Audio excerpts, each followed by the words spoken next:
po ay magpapatuloy sa ating pong medyo mahaba-haba na rin na series, no?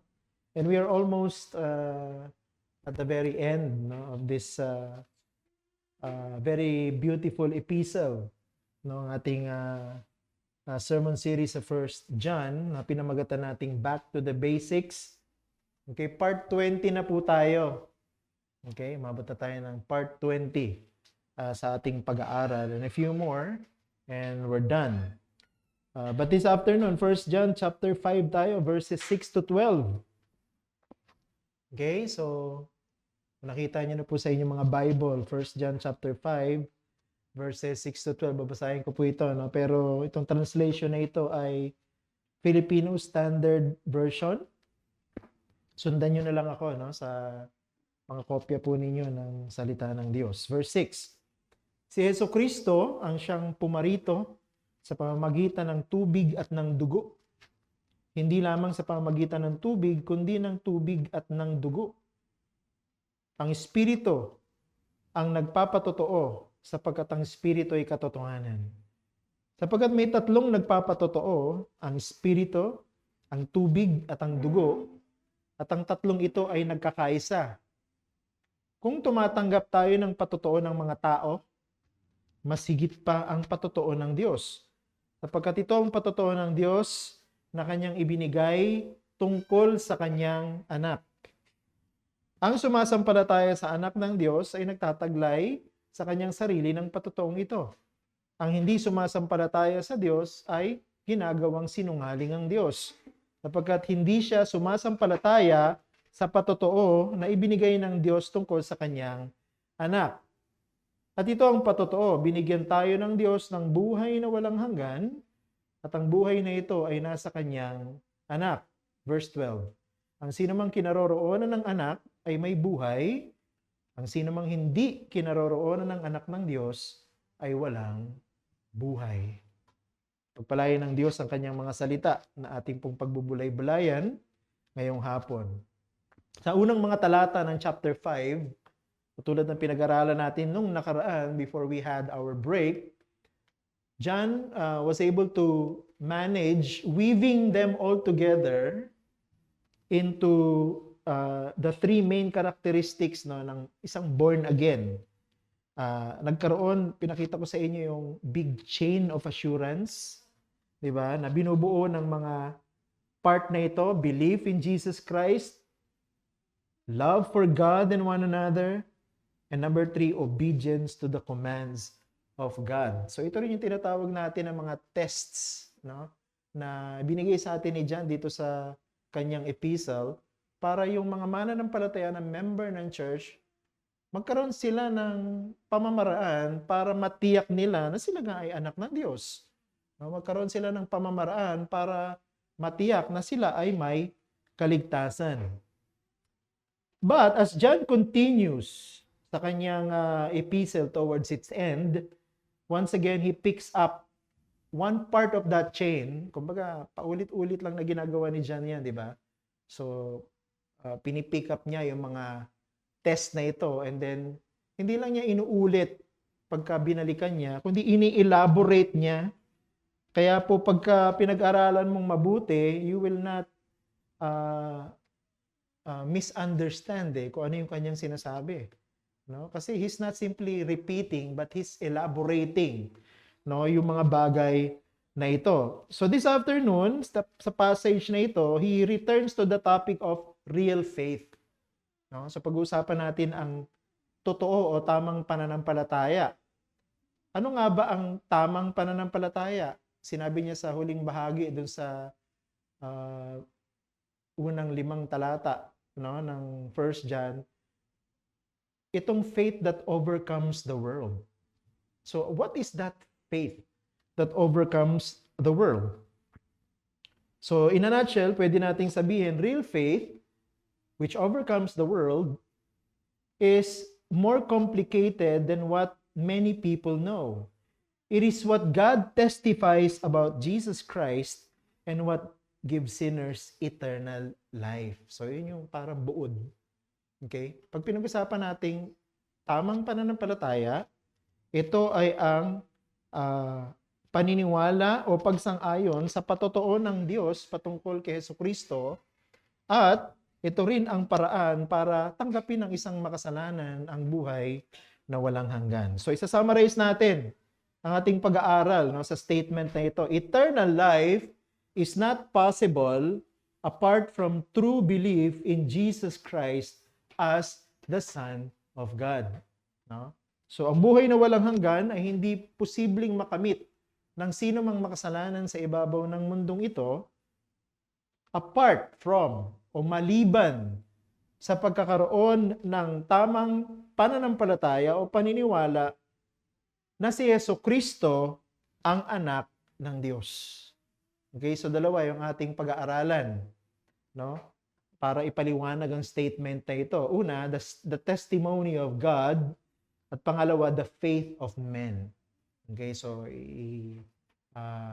explore natin itong dalawang point na ito. Ang patotoo ng Diyos at ang pananampalataya ng mga tao. So unahin na natin yung patotoo ng Diyos. Ang patotoo ng Diyos or the testimony of God. Katulad ng sinabi ko kanina, no, pag binasa mo yung 1 John, binabalikan ni Juan yung mga paksa na kanyang natalakay na. But every time that he goes back and picks those topics that he already discussed, he looks at them from a different angle. No? Baga, isang same topic, pero tinitingnan niya siya from different perspectives. And he does this so that yung kanyang mga mambabasa will not only be reminded kung ano yun, pero nadadagdagan yung natututunan nila patungkol dito. No? At ang isa sa mga pinakamahalaga na siguro benefit ng style ni John sa kanyang pagsusulat, hindi mo siya mami-misinterpret eh. Hindi mo mami-misunderstand yung kanyang sinasabi. Dito po sa passage na ito, pansinin niyo, bumalik siya sa natalakay niya na napaksa ng tamang pananampalataya or right faith. However, there is also something that is different here. No? Yung focus niya before, nung tinatalakay niya yung topic ng tamang pananampalataya, yung ano ang ating pananampalataya at ano ang dapat na ibig sabihin o dapat na manifestation ng pananampalataya na ito. So it's ang focus ay dun sa loob natin, no? And then papalabas, no? Para makita at mapatunayan ng mga tao. Yun yung focus niya before. Pero dito, papansinin natin na yung focus niya ay nag-shift mula dun sa loob, no? Yung pananampalataya natin na nasa loob, dun sa ano ba yung pundasyon ng ating pananampalataya. So from looking at faith that is within the believer, tumingin siya dun sa faith which is the object, no? Yung faith at yung object ng faith na yon. So hindi natin pag-uusapan yung pananampalataya ko and how it should be like, pero this time ang pag-uusapan natin ang pananampalataya and where it should be rooted at, no? Saan ba nakaugat ang pananampalataya dapat para masabi na ito'y tamang pananampalataya, no? So, in a nutshell, right faith, dito po sa passage na ito, at dito sa unang mahalagang point na ito, agrees with the testimony of God concerning His Son. No? So, kung ang tanong ay, ano ba ang object ng faith? No? Ang object dapat ng ating pananampalataya ay walang iba kundi si Hesukristo. No? At ang tamang pananampalataya ay nag-a-agree, hindi doon sinasabi ng mundo patungkol kay Hesukristo, hindi yung sa sinasabi ng church patungkol kay Hesukristo, hindi yung sinasabi ng pastor patungkol kay Hesukristo, kundi ang sinasabi ng Diyos patungkol sa kanyang sariling anak. So, let us elaborate on this by answering the question, if real faith is founded on or agrees with the testimony of God regarding His Son, what is the testimony of God concerning His Son? Masagutin natin yung tanong na yun, ano? Para ma-identify o ma-define natin kung ano ibig sabihin ng tamang pananampalataya. two things, no? Una, the Son of God came by water and blood. So this is the testimony of God regarding His Son. His Son, Jesus Christ, the Son of God, came by water and blood. Nandun yan sa verse 6 ng ating passage. Sabi po dito, si Jesucristo ang siyang pumarito sa pamamagitan ng tubig at ng dugo. Hindi lamang sa pamamagitan ng tubig, kundi ng tubig at ng dugo. Tinutukoy ni John dito, no? Sa mga salitang tubig at dugo. Now, before we give the interpretation ng salitang ginamit dito na tubig at dugo, siguro ang pinakamahalaga nating unahin ay yung history kung bakit sinulat ni John itong epistle na ito. No? Kasi may kaugnayan yung historical background ng 1 John dun sa meaning ng tubig at dugo dito sa verse na ito. And in my understanding, it's a lot easier for us to understand kung anong ibig sabihin ni John by using the word tubig at dugo kung alam natin yung history. Now, we know from the previous chapters na pinag-aralan natin na nung sinulat ni John ang letter na ito sa church, maraming antikristo. No? Ang inaatake ang church. Maraming antikristo ang nilalabanan ng iglesia, binabantaan ang iglesia. Sa papaanong paraan, masyado silang agresibo, no, sa kanilang pagpupumilit na tanggapin ng mga miyembro ng church ang kanilang katuruan. No, na sa ating exploration before, we concluded na ang kanilang katuruan ay heretical. Ibig sabihin ng heretical, very dangerous yung kanilang katuruan sapagkat pwedeng magpahamak sa kaluluwa ng isang tao. At natutunan nga natin na yung ipinipilit nila na heretical teaching sa mga iglesia sa panahon na ito ay yung tinatawag natin ngayon Gnosticism. Gnosticism. Ayun, isa sa mga karakteristik ng mga false teachers yan, no? Papasukin nila ang mga churches, papasukin nila ang mga tahanan ng mga mananampalataya para makumbinsi nila na maniwala, no, na ang kanilang turo ay tama. Kaya ganyan ang ginawa ng mga antikristo ng panahon na ito, no? So ini-infiltrate nila yung church, you know, and they were insisting na tanggapin nyo rin itong aming katuruan na tama, no? Hindi lang yung katuruan ninyo ang tama, kundi tama rin ang aming katuruan. And in the early development of this Gnosticism, nabanggit ko na rin sa inyo na yung mga nagtuturo nito, naniniwala sila na ang Diyos, hindi siya pwede magkaroon ng kaugnayan sa mga bagay na nandito sa mundo. Bakit? Sapagkat sa kanilang paniniwala, ang Diyos ay banal at ang lahat ng bagay na nasa mundo masama. No, kasama na yung mga material na bagay, kasama na yung laman o katawan ng tao. So lahat ng material, lahat ng pisikal na nasa mundo na ito, masama yan.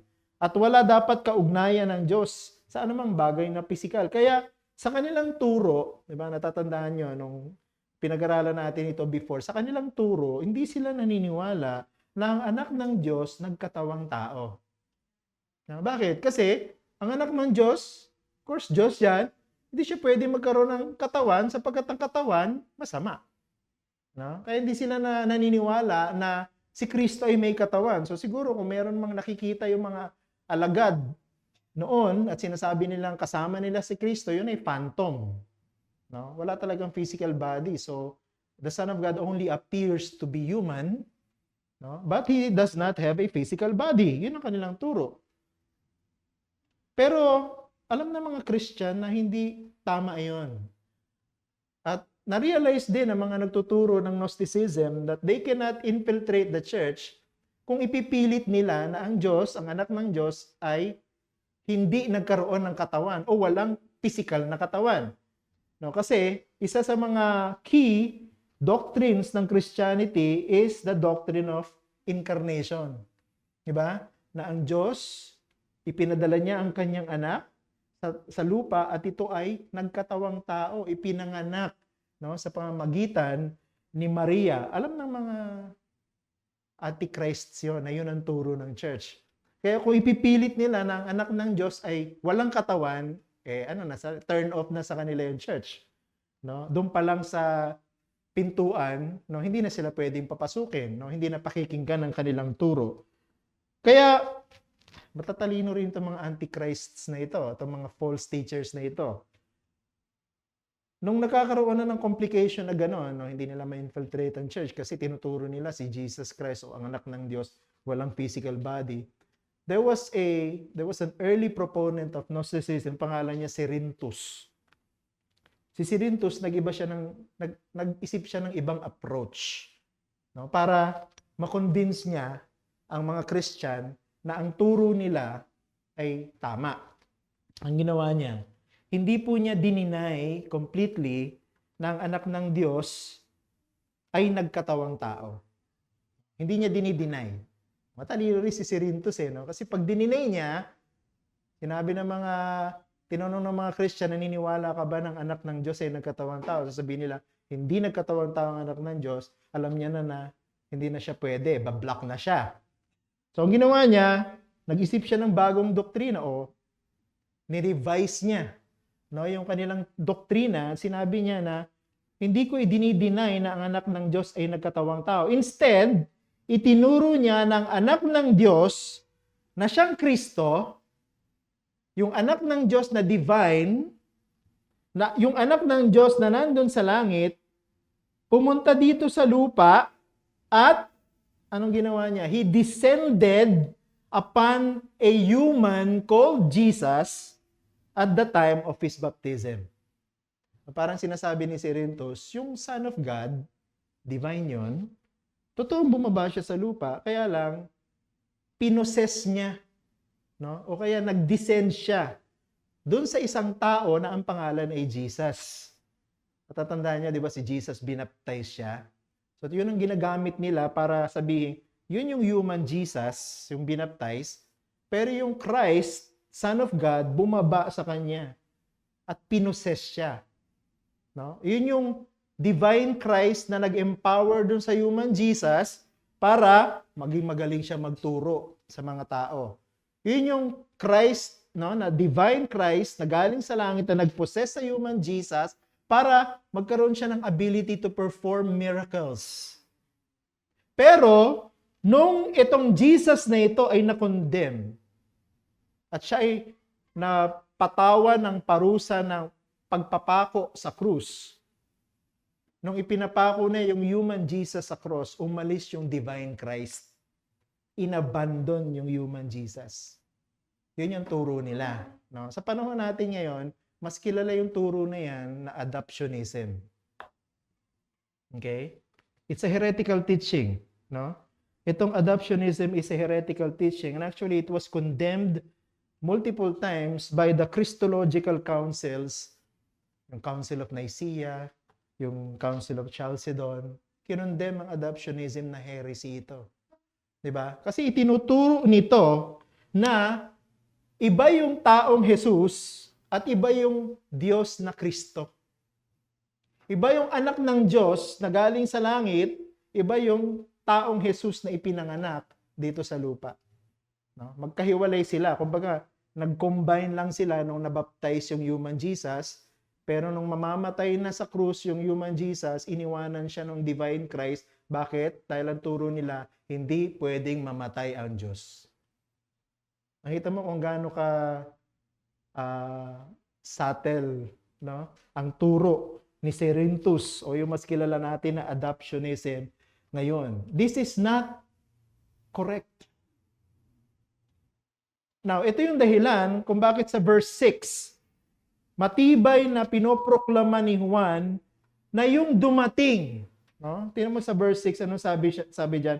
Si Jesucristo ang siyang pumarito. No? Hindi sinabi na si Kristo ang pumarito at sumanib kay Jesus.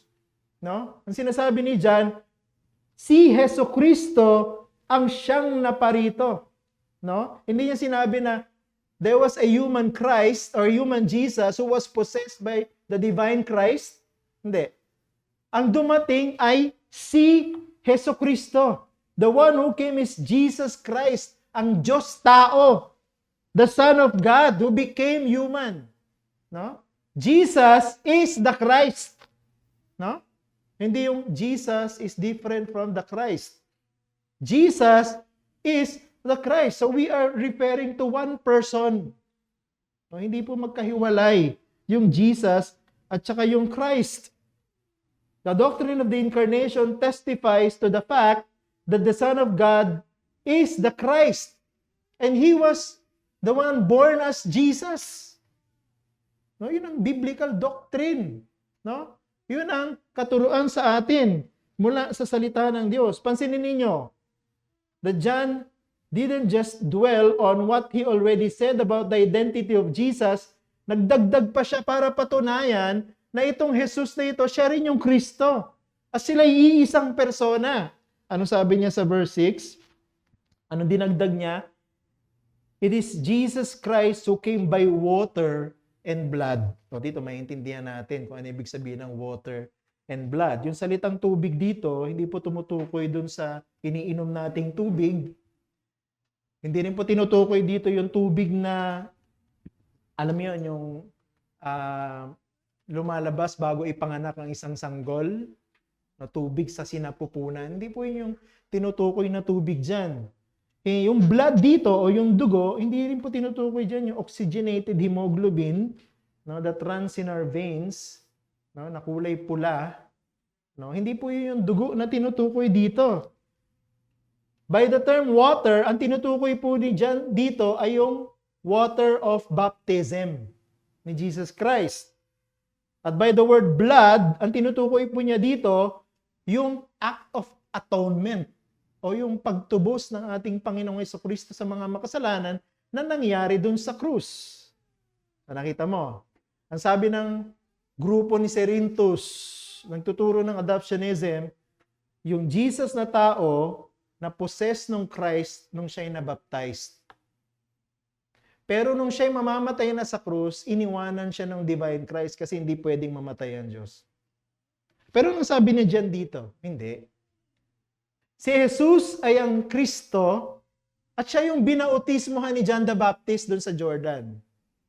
Si Jesus ay ang Kristo at siya yung nag-alay ng kanyang dugo doon sa krus. Siya yung namatay doon sa krus para magligtas ng mga makasalanan. That is the point of John. Kung bakit sinabi niya, Jesus Christ is the one who came by water and by blood. He is the Son of God who became human. Dito, malinaw nire-reject ni John yung turo ng mga antichrists. Yung turo ni Cerinthus, no? At ng mga early proponents of adoptionism.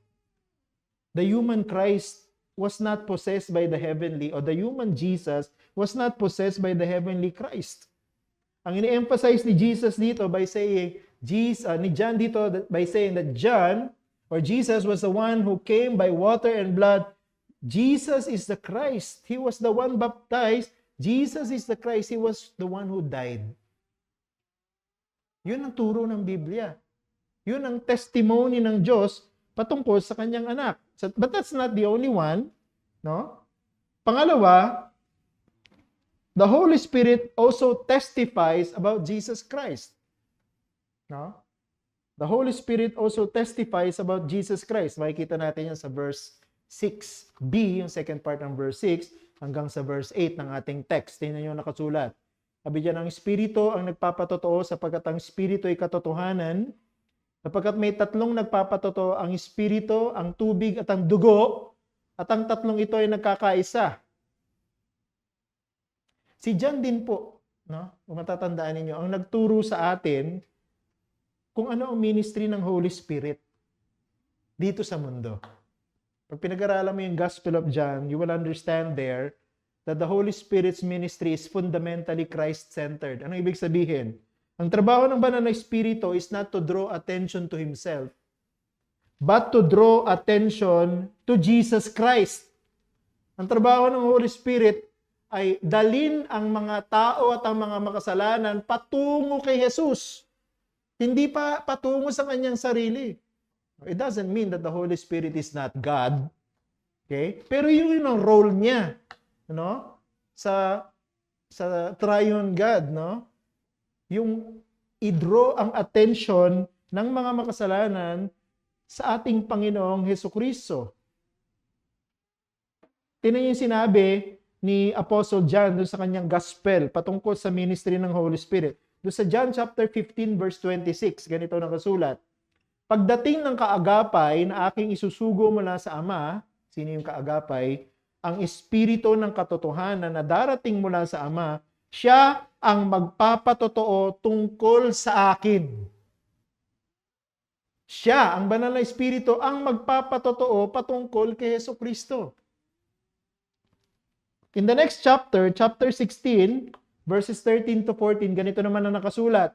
Kapag dumating siya, ang Espiritu ng katotohanan, gagabayan niya kayo sa lahat ng katotohanan, sapagkat hindi mula sa sarili ang kanyang sasabihin, kundi kung ano ang narinig niya at ipahayag niya sa inyo ang mga bagay na darating. Verse 14, luluwalhatiin niya ako sapagkat tatanggapin niya kung ano ang mula sa akin at ipapahayag niya ito sa inyo. Ibig lamang sabihin sa mga talata na ito, ang banal na Espiritu na siyang Espiritu ng katotohanan ang magpapahayag ng katotohanan kung sino si Hesukristo. Hindi lang ang Ama ang nagpapatotoo patungkol sa kanyang anak. Maging ang banal na Espiritu ay magpapatotoo din at magpapahayag kung sino si Hesukristo. At yan ang tamang pananampalataya. No? Ang tamang pananampalataya ay may pagsang-ayon sa kung ano yung sinasabi ng Ama patungkol sa kanyang sariling anak at sa kung ano yung pinapahayag ng banal na Espiritu patungkol kay Hesukristo. Jesus Christ, according to the Spirit, is the one who came by water and blood. Itong Jesus na ito, siya rin ang Kristo na binautismuhan. Itong Jesus na ito, siya rin ang Kristo na ipinako at namatay doon sa krus para maging nag-iisang tagapagligtas ng mga makasalanan sa mundo. Wala nang ibang tagapagligtas maliban sa Kanya.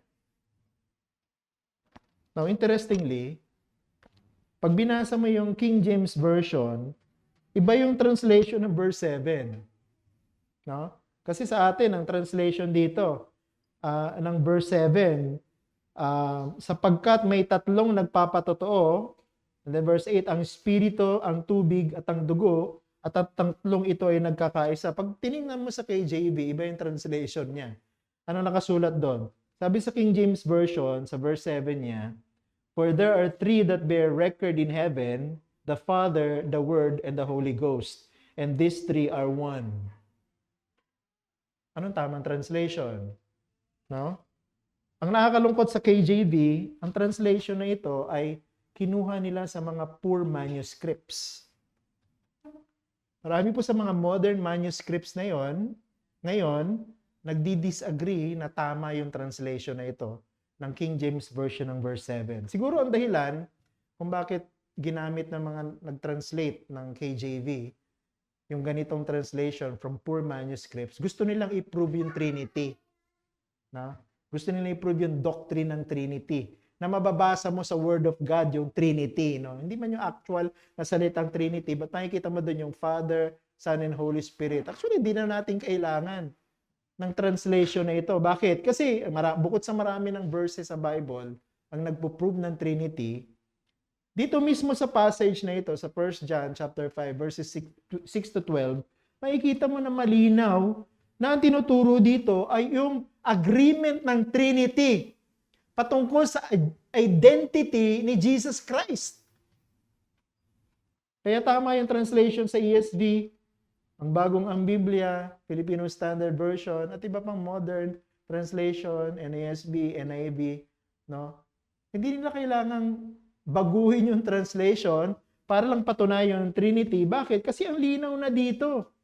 Ang turo ng Biblia patungkol sa Trinity. Di ba? Sabi dun sa verse 10 ng ating passage, sino daw ang nagpapatotoo patungkol sa anak? Ang Ama. Di ba? Ang Diyos ang nagpapatotoo sa kanyang sariling anak. O, ibig sabihin nun, Diyos Ama yun. So, verse 10. And then, nakita rin natin na ang banal na Espiritu ay nagpapatotoo rin na itong Jesus ay ang Kristo na dumating sa pamamagitan ng tubig at ng dugo. Dahil ang Espiritu ay Espiritu ng katotohanan, so ang sinasabi ng banal na Espiritu patungkol kay Jesucristo ay katotohanan. And of course, the Lord Jesus Christ Himself testifies that He is the Son of God. No? Kaya nga siya pinatay dun sa krus. No? Because He is claiming that He is the Son of God. Kaya yung verse 9, meron doon nakalagay, ito ang patotoo ng Diyos. I believe na this is John's way of saying that this is the testimony of the triune God. Ito yung patotoo ng Diyos Ama, Diyos Anak, at ng Diyos Espiritu Santo patungkol sa identity ni Jesus Christ. Natandaan ninyo ang issue dito, sino ba si Jesus Christ? No? Sabi ng mga antichrists, yung Jesus ay tao, yung Kristo ay Diyos, at sinaniban lang yung tao, at nung mamamatay na siya sa krus, umalis na ulit o inabandon ng heavenly Christ yung human Jesus. No!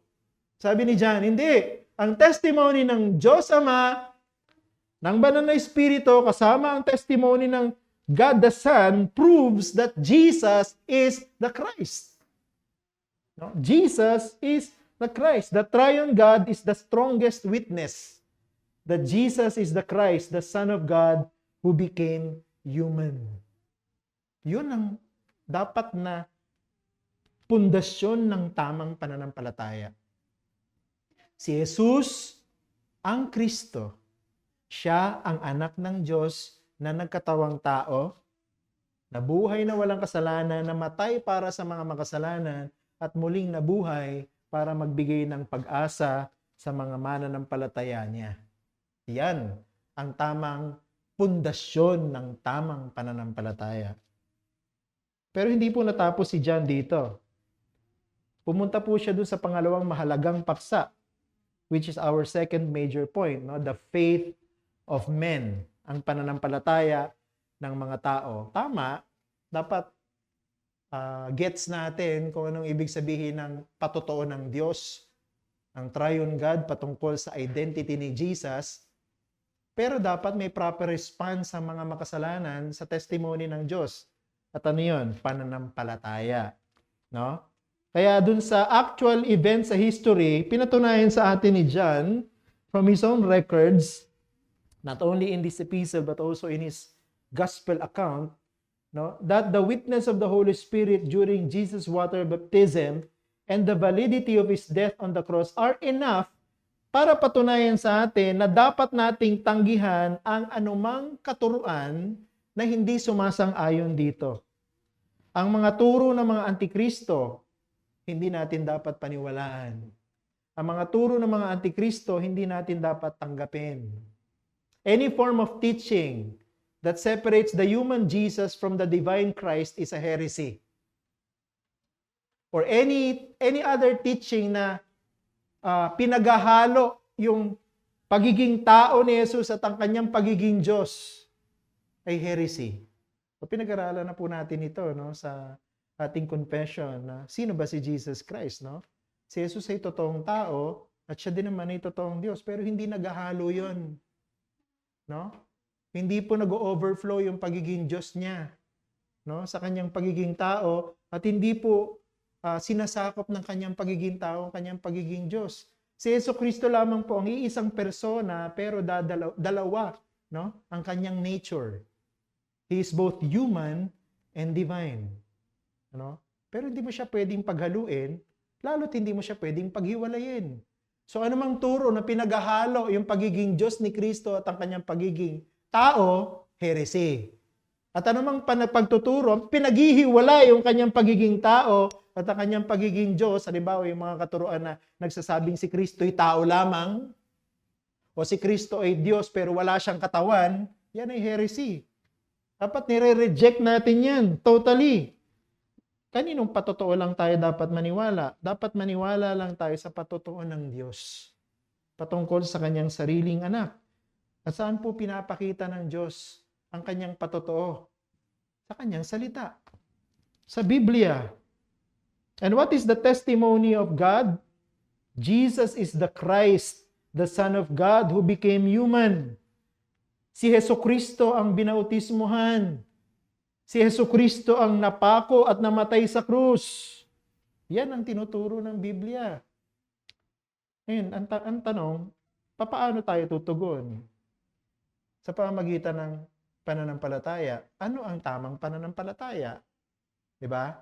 Yan ang sasagutin natin.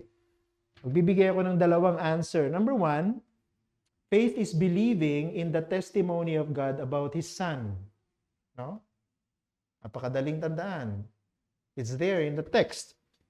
Ang tamang pananampalataya ay ang paniniwala sa patotoo ng Diyos patungkol sa kanyang sariling anak. Verse 10. Sino yung verse 10? Ang sumasampalataya sa anak ng Diyos ay nagtataglay sa kanyang sarili ng patotoong ito. Ang hindi sumasampalataya sa Diyos ay ginagawang sinungaling ang Diyos, sapagkat hindi siya sumasampalataya sa patotoo na ibinigay ng Diyos tungkol sa kanyang anak. So anong tamang pananampalataya according to John? Ang tamang pananampalataya ay ang pag-agree o pagsang-ayon sa patotoo ng Diyos Ama patungkol sa Diyos Anak. Right faith is believing in what God has said about His own Son. Yun ang tamang pananampalataya. Kung ang pananampalataya natin ay nakabase sa sinasabi ng filosofiya, kung ang pananampalataya natin ay nakabase sa sinasabi ng mga sikat na pastor, kung ang pananampalataya natin ay nakabase sa mga nababasa natin sa mga libro, kung ang ating pananampalataya ay nabuo dahil sa panonood natin ng mga reels sa Facebook, o sa panonood natin ng mga video sa TikTok, o sa panonood natin ng mga clips ng YouTube, nag-isip-isip po tayo. Sapagkat ang tamang pananampalataya dapat sumasang-ayon sa sinasabi o patotoo ng Diyos patungkol sa kanyang sariling anak na nakasulat sa Biblia. At dito, gusto kong pansinin ninyo, in order for faith to be right, it must originate from heaven and not from earth.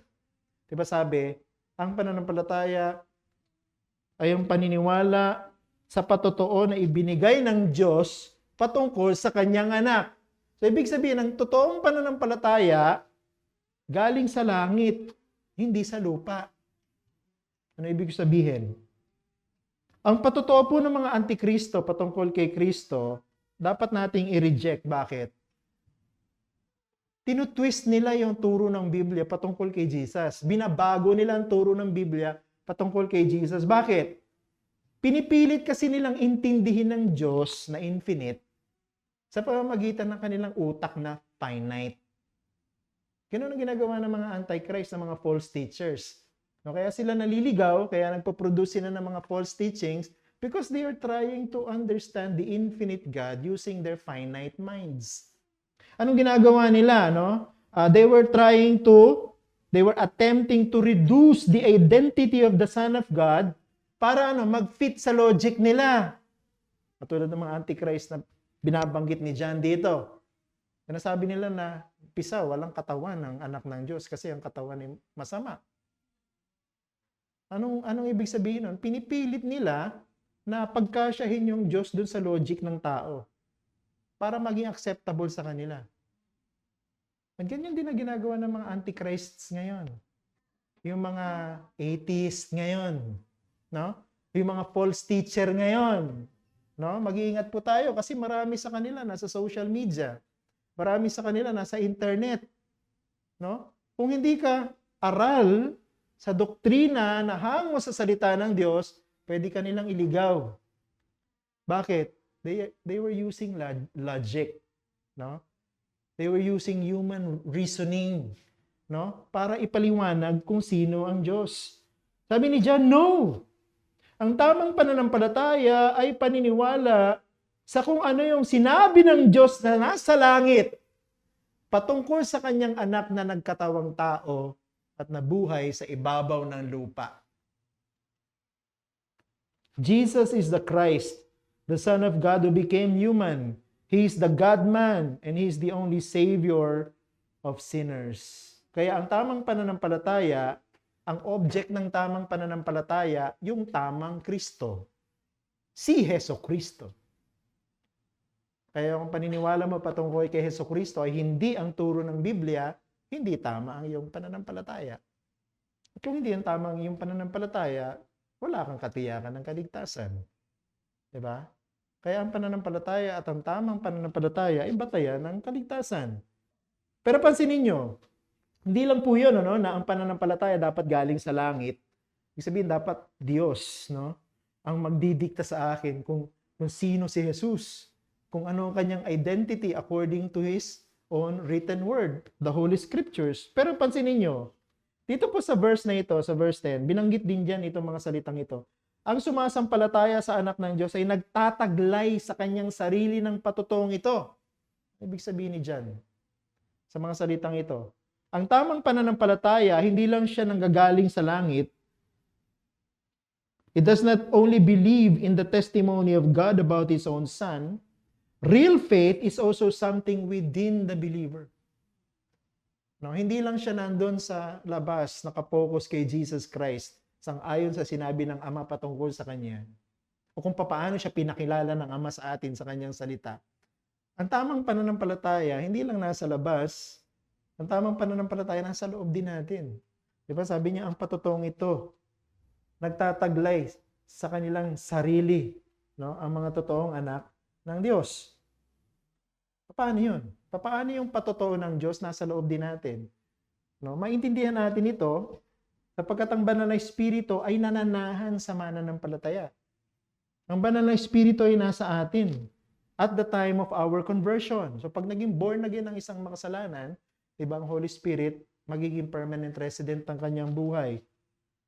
Therefore, the testimony of God concerning His Son will be engraved within the hearts of Christians. Ibig sabihin, yung patotoo ng Diyos patungkol kay Kristo na nakasulat sa Biblia, iguguhit ng Diyos sa puso, sa kaloob-looban ng mga mananampalataya ng ating Panginoong Hesukristo. Hindi po ito yung laman lang ng ating isip na tama. Ang pananampalataya ay laman din ng ating mga puso dahil tinatanggap natin itong totoo. Walang pagdududa, buong-buo nating tinatanggap kung anong sinasabi ng Diyos patungkol sa Kanyang anak at kung ano yung patotoo ng banal na Espiritu patungkol kay Hesukristo. The Holy Spirit who is within us confirms this truth about the testimony of God regarding Jesus Christ. Diba sabi niya, ang Espiritu ay Espiritu ng katotohanan. Kung nasa atin ang banal na Espiritu, ang sasabihin niya lang sa atin patungkol kay Kristo ay katotohanan. Hindi naman pwede magsinungaling ang banal na Espiritu, no? At kontrahin ng banal na Espiritu kung ano yung sinasabi ng Ama patungkol sa kanyang anak. No, they are in complete agreement.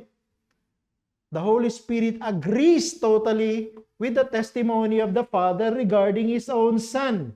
So kung ano yung sinasabi ng Ama patungkol sa kanyang anak, yun din yung pinapahayag ng banal na Espiritu sa kaloob-looban ng mga mananampalataya patungkol kay Hesukristo. Pero nangyayari lang yan pag ang puso ng isang makasalanan binago. Pag na-born again ng isang tao, babaguhin ng Diyos yung puso niya. At kasama sa pagbabago ng Diyos ng puso niya, yung tatanggapin niya ng buong buo kung sino si Jesus. Kasama yun. Automatic yun. Normal yun. No? Pag ang banal na Espiritu, binigay ng Diyos sa atin, binago ang ating puso, mag-a-agree tayo sa lahat ng sinasabi ng Diyos patungkol kay Jesus. Wala tayong itatanggi doon. No? Kaya nga sa Ephesians chapter 2 verse 8, diba, yung pananampalataya, kaloob ng Diyos. Ano ibig sabihin nun? Maliban na ang Diyos mula sa langit, bigyan tayo ng kakayahang manampalataya, hindi natin tatanggapin ang lahat ng patotoo niya patungkol sa kanyang anak na totoo. Once a person believes this testimony about Jesus Christ, ang ibig lang namang sabihin, binigyan siya ng Diyos ng pananampalataya. Kung isang tao nagpa-profess siya na Christian, pero deep inside his heart, hindi siya naniniwala si Kristo ay Diyos, walang pananampalatayang binigay sa kanya ang Diyos. Hindi pananampalatayang buhat sa Diyos yon. Yun ay kasinungalingan ni Satanas. Therefore, that person is not saved. Hindi Christian yon. An intelligent person, by way of logic and deduction, can reach a conclusion, okay, Jesus is the Christ. Pero kung hindi siya mababorn again, hindi niya ipagkakaloob ang buhay niya dun sa Jesus na yun, na Kristo. Go, okay lang sa kanya, wala siyang disagreement na si Jesus yung Christ, or Jesus is Christ, or Christ is Jesus, pero hindi niya isusuko ang buhay niya dun sa Jesus na yun. Unless maborn again siya. No? Unless maging Christian talaga siya. At unless baguhin ng Panginoon ang kanyang puso. So that's faith. No? Faith, real faith, is believing in the testimony of God concerning His Son. Secondly and last, faith or real faith in this testimony of God concerning His Son is eternal life. Only now, sinabi ni John ito sa verse 11 and 12. Tinan niyo po dyan sa text, sabi, at ito ang patotoo. So the same word, testimony, no? The testimony of God, no, concerning His Son. Binigyan tayo ng Diyos ng buhay na walang hanggan, at ang buhay na ito ay nasa Kanyang anak. So that's part of God's testimony regarding His Son. Eternal life is in His Son. Yan ang sinasabi niya dito. And verse 12, ang sino mang kinaroroonan ng anak ay may buhay. Ang sino mang hindi kinaroroonan ng anak ng Diyos ay walang buhay. Dito, sinasabi sa atin ni John that real faith is not just accepting the facts about Jesus Christ as true. No? Hindi po yun ang faith. Alam mo yung, pag tinanong mo yung mga tao dyan, naniniwala ka ba na si Jesus ay anak ng Diyos? Masasagot sa'yo, oo. Hindi po yun yung pananampalataya na pinag-uusapan natin dito. No, pwede ng tao, ang lahat ng sagot niya sa tanong mo, naniniwala ka ba na si Jesus ay nagkatawang tao sapagkat siya ipinanganak sa pamamagitan ni Birhen Maria sa tulong ng Banal na Espiritu? Mga sagot mo ay oo. Naniniwala ka ba na si Jesus ang tagapagligtas? Ang sagot mo ay oo. Hindi ibig sabihin nun, meron ka ng totoong pananampalataya. Pwedeng matalino ka lang talaga, kaya ang sagot mo doon sa mga tanong na yun ay oo. O pwedeng talagang siguro bata ka pa lang, lumaki ka na sa pagtuturo ng relihiyon na nagtuturo ng mga bagay na yon. Pero hindi ibig sabihin na alam mo yung mga bagay na yon at sumasang-ayon ka na totoo yung mga bagay na yon, Christian ka na. No. Hindi ibig sabihin nun, may pananampalataya ka ng totoo sa Panginoong Jesucristo. Para kay John, real faith in the testimony of God about His own Son is eternal life because what? Real faith is believing in Jesus Christ as the Son of God. Hindi yung naniniwala ka tungkol kay Jesucristo. Real faith is not believing the information about Jesus.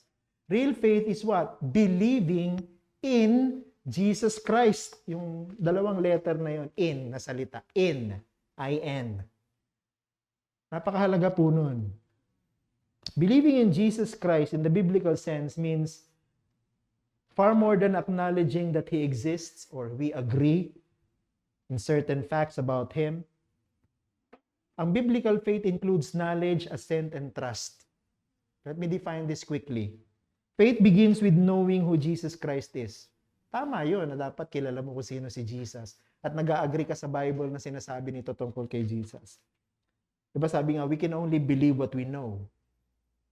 Hindi ka naman naniniwala sa hindi mo alam. It is the scripture that gives us context kung sino si Jesus. Ang Diyos sa pamamagitan ng kanyang salita nagpapatotoo kung sino si Jesus. So that's part of our knowledge. So faith has knowledge, true knowledge about Jesus Christ. But not only that, faith must also have conviction. Ito yung tinatawag na assent. Ano ibig natin sabihin ito? Conviction na ang sinasabi ng Diyos patungkol sa kanyang anak, totoo. At nag-agree tayo ng buong buo sa ating puso na ang sinasabi ng Ebanghelyo patungkol kay Kristo ay hindi opinyon. Ang sinasabi ng Ebanghelyo patungkol kay Jesucristo ay katotohanan. We cannot know Jesus Christ aside from what the gospel tells us about Him. So that's a said conviction. Na yung sinasabi ng Bible tungkol kay Jesus, totoo. Yung sinasabi ng Diyos patungkol kay Jesus, totoo. Tinatanggap ko ng buong buo. Kaya nga sa mga churches, sa mga early part ng church history, meron silang creeds, no? Binabasa nila yung creeds na yon sa kanilang worship service because dinedeclare sa mga creed na yon kung ano yung doctrine patungkol sa Diyos, doctrine patungkol kay Kristo, doctrine patungkol sa Holy Spirit. Tinatanggap nila ng buong buo kung ano sinasabi ng Diyos. And lastly, faith is trusting. So, hindi lang knowledge, conviction, but trust. Faith is trusting in Jesus Christ. Ang pananampalataya, pinaniniwalaan mo na si Jesus lang ang magbibigay sa iyo ng kaligtasan. Si Kristo lang ang tumubos sa iyo. Si Kristo lang ang nagbibigay sa iyo ng pag-asa dahil siya lang ang nabuhay muli mula sa mga patay. Faith as trust in Jesus Christ means ano? Tatalikuran mo yung pagtitiwala mo sa sarili mo na kaya mong iligtas ang kaluluwa mo. At naniniwala ka lang na si Kristo lang ang pwede magligtas kayo at nilalagak mo yung pagtitiwala mo sa Kanya. Yun ang faith. Yun ang trust. So believing in Jesus Christ means what? Personally trusting Him, kung sino siya, kung ano yung Kanyang ginawa, na pag-asa mo para maipanumbalik ka sa Diyos, para mai-reconcile ka sa Diyos. This is what real faith means. And aside from that, the content of faith, what is the effect of faith? Ang totoong pananampalataya ang dahilan kung bakit nagkakaroon tayo ng kaugnayan kay Kristo. Faith is the reason why we are united to Christ. John 3:15. Ang sino mang sumasampalataya sa Kanya ay magkakaroon ng buhay na walang hanggan. Ibig sabihin, ang pananampalataya ang dahilan kaya tayo nauugnay kay Kristo. Ang pananampalataya ang dahilan kung bakit nagiging bahagi tayo ng katawan ni Kristo. Kaya kung ano yung na kay Kristo, dumadaloy din sa atin. Sabi ng Biblia, ang sino mang sumasampalataya sa Kanya, meron din siyang buhay na walang hanggan. John chapter 3 verse 36, ang sumasampalataya sa anak ay may buhay na walang hanggan. Subalit ang sumusuway sa anak ay hindi makakalasap ng buhay, sa halip ang poot ng Diyos ay mananatili sa Kanya. John chapter 6 verse 40, sapagkat ito ang kalooban ng aking Ama, na ang bawat tumitingin sa anak at sumasampalataya sa Kanya ay magkaroon ng buhay na walang hanggan at muli ko siyang bubuhayin sa huling araw. Pare-parehas yung sinasabi sa mga verses na yun. Ano yun? Ang sino man na may pananampalatayang totoo kay Kristo, may kaugnayan kay Jesucristo. At dahil sila may kaugnayan kay Jesucristo, dahil sa kanilang tamang pananampalataya, meron silang buhay na walang hanggan. Kaya ang pagkakaroon ng tamang pananampalataya kung sino si Kristo na pinapatotohanan ng Diyos sa Kanyang salita ay buhay na walang hanggan. Yan tanong meron ka bang ganitong klaseng pananampalataya patungkol kay Jesucristo? Ito ba yung Jesucristo pinaniniwalaan mo? Ito ba yung Jesucristo na pinagtitiwalaan mo ng buhay mo? Ito ba yung Jesucristo na pag-asa mo? Dahil kung wala kang ganitong klase ng pananampalataya, kung hindi totoo ang iyong pananampalataya, kung hindi tama ang iyong pananampalataya, nanganganib ang kaluluwa mo. Mapapahamak ka sa impyerno. Pero habang nabubuhay pa tayo, pinapaalalahanan tayo, kung wala pa tayong ganitong klase ng pananampalataya, magsisi ka. Sabihin mo sa Panginoon, Panginoon, pinagsisisihan ko sapagkat ang aking pagtitiwala ay nasa iba at wala kay Kristo na aking Panginoon. Bigyan mo ako ng pananampalataya na tanggapin ang lahat ng sinasabi mo patungkol kay Jesucristo.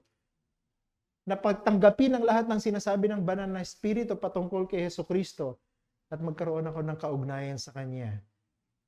Sapagkat si Jesucristo ang buhay na walang hanggan. At ang sino mang may kaugnayan sa Kanya, sabi dito, sa pamamagitan ng tamang pananampalataya, magkakaroon din ng buhay na walang hanggan. Kaya ang pagkakaroon ng tamang pananampalataya ay isang paraan para matiyak natin kung tayo totoong ligtas. Nalayan po tayo. Aming Ama, maraming salamat sa pagtuturo mo sa amin ng mga malalalim na doktrina ito. Malalim siya pero hindi siya imposibleng maunawaan. At napakaganda pagka ito'y aming naunawaan ng tamang pananampalataya ay ang pagsang-ayon sa patotoo ninyo ng aming Ama na nasa langit patungkol sa inyong sariling anak at ang pagsang-ayon sa sinasabi at pinapatunayan ng Banal na Espiritu sa aming mga puso gamit ang inyong salita. At ito, at ang aming tugon sa ganitong laman ng pananampalataya o pundasyon ng pananampalataya, ang tamang pagkakaroon ng pananampalataya na nagliligtas. Saving faith. Real faith. Faith that makes us one with Christ, and faith that allows us to receive all the benefits of Christ, who offered Himself on the cross. Itong Jesus na ito, siya rin ang Kristo. Siya ang anak ng Diyos na nagkatawang tao.